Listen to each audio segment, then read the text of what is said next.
చూడండి, చక్కగా వినాయక చవితికి మనం పంపర పనసకాయ ఈ విధంగా స్వామికి ప్రసాదంగా పెడతాం కదండి. తర్వాత దాన్ని ఎలాగా ఒలుచుకోవాలా అని తెగ సతమతం అవుతామండి. ఈ విధంగా మనం చాకుతోటి అంగుళానికి కొంచెం లోతుగా ఇలాగా పైనుంచి కింద వరకు ఘాటుగా పెట్టుకుని చక్కగా ఈజీగా వచ్చేస్తుందండి. ఎంత ఈజీగా వచ్చేస్తుందో మీరే చూడండి. ఈ విధంగా మనం కాయ చుట్టూ అంగుళానికి ఇలాగ ఘాటుని లోతుగా పెట్టుకుని చాకుతోటి చక్కగా ఇగోండి. ఈ విధంగా మనకి ఎంత బాగా వచ్చేస్తుందో. ఇలాగ వలుచుకోగానే చక్కగా ఈ విధంగా మనకి వీలుగా వచ్చేస్తుందండి.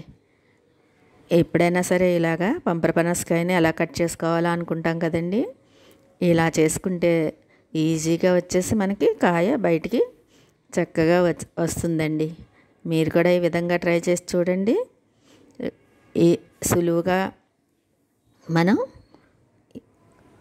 ఇలా పంపర పనసకాయని కట్ చేసుకోవచ్చండి. ఈ వీడియో కనుక మీకు నచ్చితే లైక్, షేర్, కామెంట్ మాత్రం మర్చిపోవద్దు. ఇదిగోండి, ఎంత ఈజీగా వచ్చేసిందో మీరే చూడండి.